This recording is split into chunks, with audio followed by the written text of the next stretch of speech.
प्यारे दोस्तों, एग्जाम गंगा पे आपका हार्दिक स्वागत है। आज हम लोग ज्यामिति का एक नया टॉपिक ट्राइंगल के बारे में पढ़ेंगे और उसके सारे बेसिक्स को समझेंगे, क्योंकि बेसिक्स की हम लोग सीरीज चला रहे हैं। तो उसी बेसिक्स के अंतर्गत हम लोग आज त्रिभुज के सारे बेसिक्स समझेंगे। ठीक है ना? तो हम इसमें क्वेश्चन के बारे में जानकारी ले रहे हैं और ना ही किसी दूसरी चीज के बारे में भी जानकारी दे रहे हैं। लगातार सीरीज चला रहे हैं। इसमें जिन लोगों को किसी भी पॉइंट पे बेसिक्स में जो भी कमी हो रही है इनको दूर कर ले। ठीक है? और आने वाले जो भी एग्जाम्स होंगे उसमें बेसिक्स की वजह से जो गलतियां हमसे होती हैं उन गलतियों ना हो पाए, इसके लिए तैयार रहें। ठीक है? तो देखिए सर, आज हम लोग जो पढ़ने वाले हैं वो है त्रिभुज। क्या है? त्रिभुज है। त्रिभुज को इंग्लिश में हम लोग बोलते हैं ट्राइएंगल। क्या बोलते हैं? ट्राइएंगल। ध्यान दीजिएगा, त्रिभुज एक ऐसी आकृति होती है, त्रिभुज एक ऐसी आकृति होती है जिसमें तीन भुजाएं होती हैं। कितनी भुजाएं होती हैं? तीन भुजाएं। ये क्या है? भुजा है। ठीक है? इस प्रकार से एक भुजा ये, एक भुजा ये, एक भुजा ये, तीन भुजाएं होती हैं और तीन कोण भी होते हैं। कितने कोण होते हैं? तीन कोण। और इन तीनों कोणों का जो योग होता है वो कितना होता है? 180 डिग्री होता है। कितना होता है? 180 डिग्री। मतलब कहने का ये बोल रहा हूं मैं कि मान लीजिए हम इसको x डिग्री, इसको y डिग्री और इसको z डिग्री मानते हैं, तो x degree plus y degree plus z degree और तीनों का जोड़ते हैं तो बताइए कितना होता है? 180 डिग्री होता है। ठीक है? अब इसमें बोल सकते हैं कि तीन शीर्षक भी होते हैं। कितने शीर्षक होते हैं? तीन शीर्षक होते हैं। ठीक है? 1, 2 और 3। तो इस प्रकार से ट्राइंगल, एक त्रिभुज एक ऐसी आकृति होती है जिसमें तीन भुजाएं, तीन कोण और तीन शीर्षक होते हैं। सभी अंतः कोणों का जो योग होता है वो 180 डिग्री होता है। ठीक है? अब हम लोग त्रिभुज के प्रकार के बारे में जान लेते हैं। देखिए, जो त्रिभुज के प्रकार होता है उसको हम दो प्रकार से डिवाइड करते हैं। ठीक है? कैसे? जैसे देखो, पहला भुजाओं के आधार पर त्रिभुज को जो विभाजित करते हैं, पहला है भुजाओं के आधार पर, भुजाओं के आधार पर। ठीक है? और दूसरा जो हम डिवाइड करते हैं वो होता है हमारा कोणों के आधार पर। कैसा? कोणों के आधार पर। समझिएगा दोनों चीज। सबसे पहले हम लोग भुजाओं के आधार पर कोणों का अध्ययन करते हैं और इसमें समझते हैं। देखिए, भुजाओं के आधार पर जो हमारे कोण होते हैं वो तीन प्रकार के होते हैं। कितने प्रकार के होते हैं? तीन प्रकार के होते हैं। पहला जो होता है उसको हम लोग बोलते हैं विषम बाहु त्रिभुज। क्या बोलते हैं? विषम बाहु त्रिभुज। ठीक है? और इसको इंग्लिश में हम लोग बोलते हैं स्केलन ट्राइंगल। क्या बोलते हैं? Scalene triangle. ठीक है? दूसरा हमारा होता है वो होता है समद्विबाहु त्रिभुज। क्या होता है? समद्विबाहु त्रिभुज। समद्विबाहु त्रिभुज, जिसको हम इंग्लिश में बोलते हैं आइसोस्केल ट्रायंगल। क्या बोलते हैं? आइसोस्केल ट्रायंगल। और थर्ड जो हमारा होता है उसको हम बोलते हैं समबाहु त्रिभुज। समबाहु त्रिभुज। अगर मान लीजिए कभी गलती से कोई वर्ड गलत निकल जाता है तो थोड़ा ध्यान दीजिएगा, गलती हो जाती है हर आदमी से। देखिए, समबाहु त्रिभुज, समबाहु त्रिभुज को हम लोग बोलते हैं इक्विलेटरल ट्रायंगल। क्या बोलते हैं? Equilateral triangle. ठीक है? तो अब ये तीनों त्रिभुज होते क्या हैं? विषम बाहु त्रिभुज, समबाहु त्रिभुज और समद्विबाहु त्रिभुज और समबाहु त्रिभुज। तो विषम बाहु त्रिभुज एक ऐसा त्रिभुज होता है जिसमें जो तीनों भुजाएं होती हैं ना वो अलग अलग होती हैं। कैसे? जैसे मान लीजिए मैं यहां पर बना देता हूं विषम बाहु त्रिभुज। विषम बाहु त्रिभुज। देखिए, मान लीजिए हमने त्रिभुज एक बना रहे हैं। ठीक है?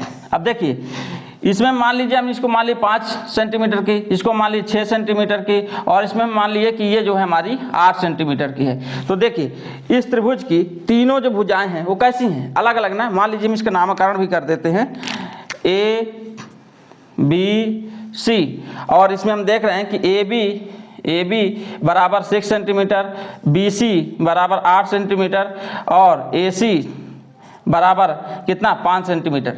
तो इस प्रकार से हम क्या बोल सकते हैं कि A B is not equal to B C is not equal to A C. मतलब ना तो ए बी बी सी के बराबर है और ना तो बी सी ए सी के बराबर है। ठीक है? और ना ही ए सी ए बी के बराबर है। ठीक है? तो इस प्रकार से एक चीज हम बोल सकते हैं कि इस त्रिभुज की तीनों भुजाएं क्या हैं? अलग अलग हैं और इस प्रकार के त्रिभुज को हम लोग बोलते हैं विषम बाहु त्रिभुज।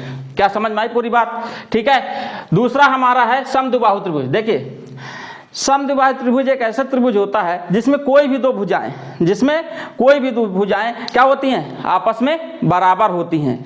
कैसे, जैसे मान लीजिए ये ट्रायंगल हमने बनाया है, अब इसी को मैं समझा दूं ऐसे कि मान लीजिए इसको नहीं, दूसरा बना लेते हैं, इसको मिटा देते हैं, ज़्यादा सही रहेगा।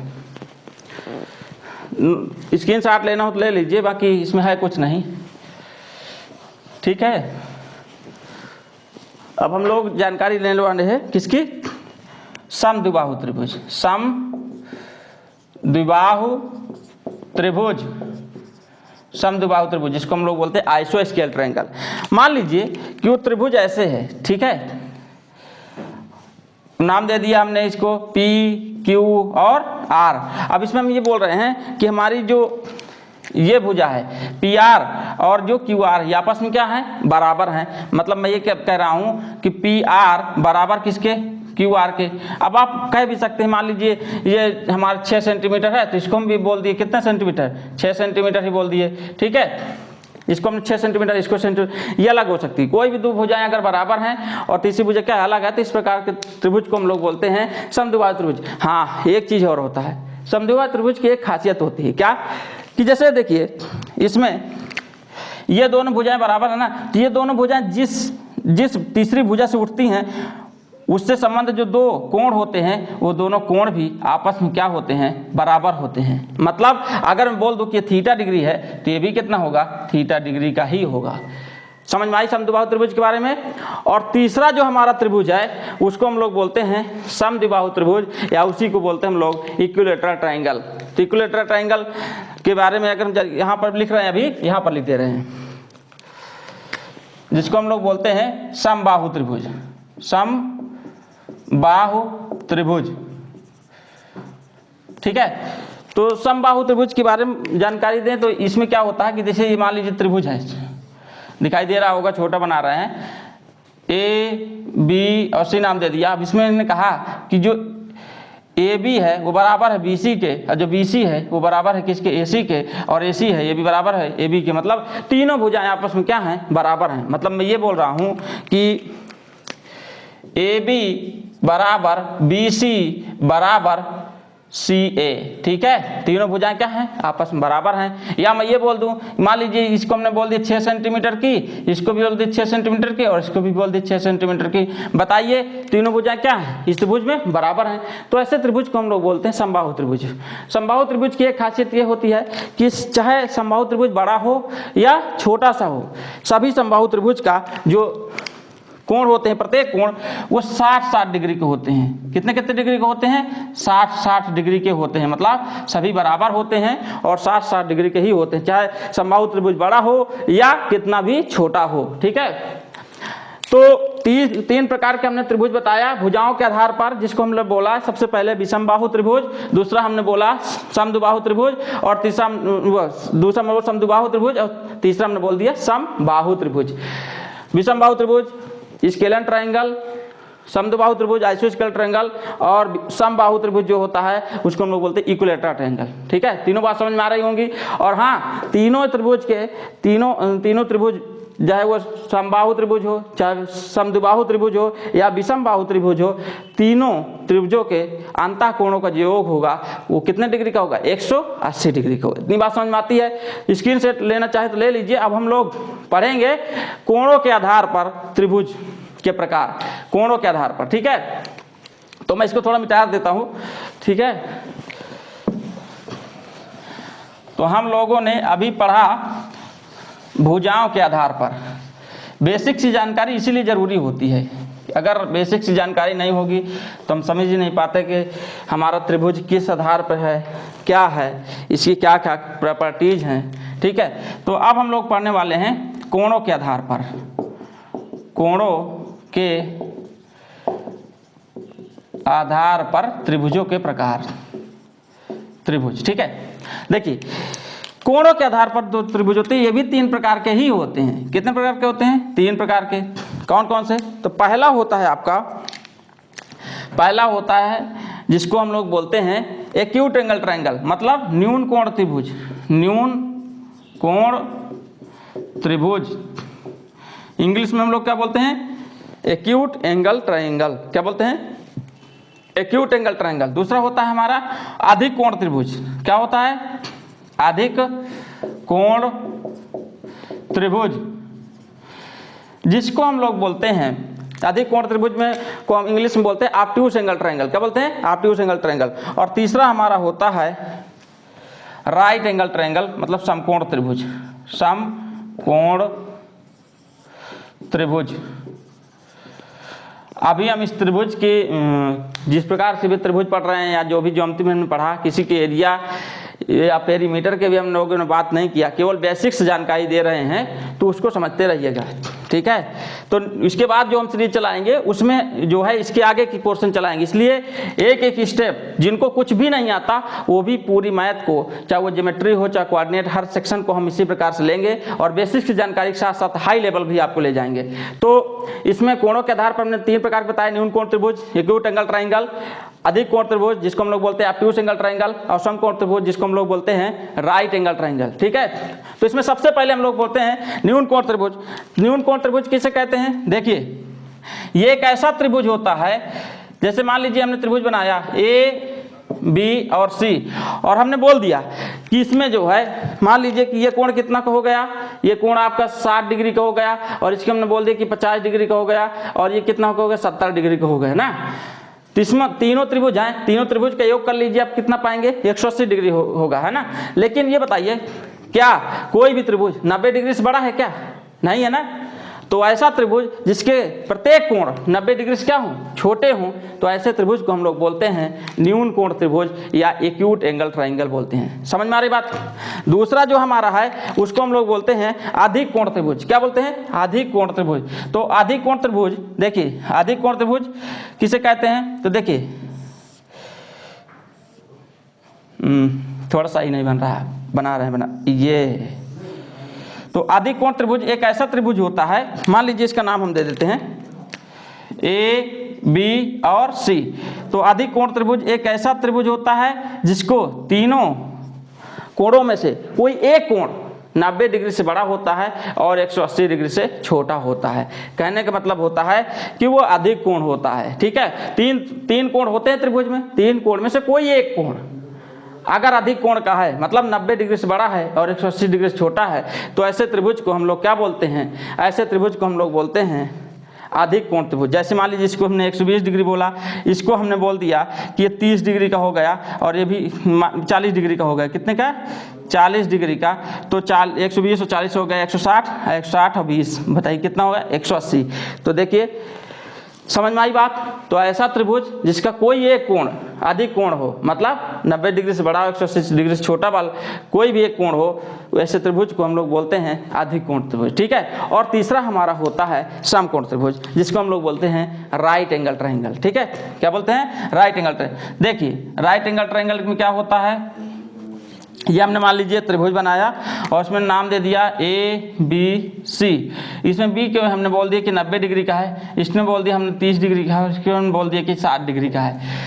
तो समकोण त्रिभुज ऐसे त्रिभुज को बोलते हैं जिसमें कोई एक कोण 90 डिग्री का हो। कितने डिग्री का हो? 90 डिग्री का हो। तो ऐसा त्रिभुज जिसमें कोई एक कोण 90 डिग्री का हो जाए, ऐसे त्रिभुज को हम लोग बोलते हैं राइट एंगल ट्रायंगल। क्या बोलते हैं? राइट एंगल ट्रायंगल, मतलब समकोण त्रिभुज। अब इसमें देखो समकोण त्रिभुज को अगर हम डिटेल में पढ़ते हैं, थोड़ा सा देख लीजिए जानकारी रात में दे रहे हैं। देखिए मान लीजिए कितना का है? 90 डिग्री का है। तो इसके सामने वाली जो भुजा होती है, इसके सामने वाली जो भुजा होती है उसको हम लोग बोलते हैं विकर्ण। क्या बोलते हैं? कर्ण बोलते हैं। क्या बोलते हैं? कर्ण बोलते हैं, ठीक है? और ये वाली जो भुजा होती है इसको हम लोग बोलते हैं आधार, और इसको हम लोग बोलते हैं लंब बोलते हैं। क्या बोलते हैं? लंब। जब हम लोग ट्रिग्नोमेट्री पढ़ते हैं, त्रिकोणमिति, उस समय इस ट्रायंगल का ही सबसे ज़्यादा उपयोग करते हैं। हाँ, एक चीज़ इनमें भी जान लीजिए, चाहे कोणों के आधार पर हो चाहे भुजाओं के आधार पर, हमने बताया कि भुजाओं के आधार पर जितने भी त्रिभुज होते हैं उन सभी त्रिभुजों का जो योग होता है वो 180 डिग्री होता है। इसी प्रकार से कोणों के आधार पर भी जितने त्रिभुज बने होते हैं, इन त्रिभुजों का भी अंतः कोणों का जो योग होता है वो भी 180 डिग्री का ही होता है, ठीक है? एक चीज़ और जान लेते हैं त्रिभुज के बारे में, फिर हम लोग अपने सेशन को बंद करेंगे और नया टॉपिक फिर अगले दिन शुरू करेंगे। तो इसमें एक चीज़ और जान लीजिए, मान लीजिए ये हमने त्रिभुज बनाया, ठीक है? मान लीजिए हमने त्रिभुज बना दिया, ये हमने त्रिभुज बनाया, ठीक है? अब इसमें नाम दे दिया P, Q और R। इसको हमने दे दिया, ये x डिग्री हो गया, ये y डिग्री हो गया और ये z डिग्री हो गया। कितने डिग्री का? z डिग्री का। तो याद रखिएगा, मान लीजिए हम क्या करते हैं, इस साइड को थोड़ा सा बढ़ा देते हैं या किसी भी साइड को हम बढ़ा देते हैं, तो ये जो एंगल होगा वो इससे जो लगा हुआ एंगल है उसके अपोजिट दो एंगल का सम होता है, मतलब x degree plus y degree ये होगा। मतलब मान लीजिए हम इसको बढ़ा देते हैं तो यहाँ जो एंगल होगा वो ये जो अपोजिट एंगल है इसके दोनों ये मतलब ये जो एंगल जुड़ा हुआ है, अब इससे अपोजिट दो एंगल हैं x डिग्री और z डिग्री के सम के बराबर होगा।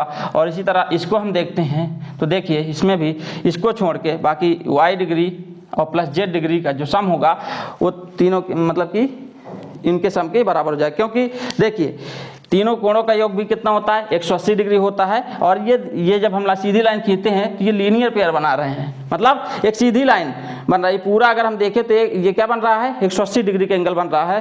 तो x degree plus y degree plus z degree यहाँ भी होगा, मतलब तीनों का योग कितना होना चाहिए? 180 डिग्री। तो ये दो कोणों का योग भी कितना होगा? 180 डिग्री। इस प्रकार से ये एक अलग प्रॉपर्टी, जैसे थोड़ा सा हम इस एग्जाम्पल से समझा देते हैं। जैसे मान लीजिए हम त्रिभुज बनाएं, ठीक है, ये हमने त्रिभुज बनाया, इसमें हमने कह दिया कि 50 डिग्री है, ये हमने कह दिया 60 डिग्री है और इसमें कह दिया कि ये 70 डिग्री है, ठीक है। और इसको हमने आगे बढ़ाया तो बताइए कितना होगा? तो मैंने बताया कि ये जैसे जुड़ा हुआ जो एंगल है इसके अपोजिट दो एंगल को सम, मतलब 50 प्लस 60 के क्या होगा? इक्वल, मतलब दोनों का अगर ऐड करते हैं 60 और 50 ऐड करें, बताइए कितना होगा? 110 डिग्री। कितना? 110 डिग्री। और तो 110 डिग्री में जब 70 जोड़ते हैं तो कितना होता है? 180 डिग्री। इस प्रकार से त्रिभुज के बेसिक्स को हमने कंप्लीट किया। अगर आपके मन में और कोई क्वेरी हो तो कमेंट कीजिएगा, हमारे चैनल को सब्सक्राइब कीजिए, लाइक कीजिए, शेयर कीजिए। धन्यवाद।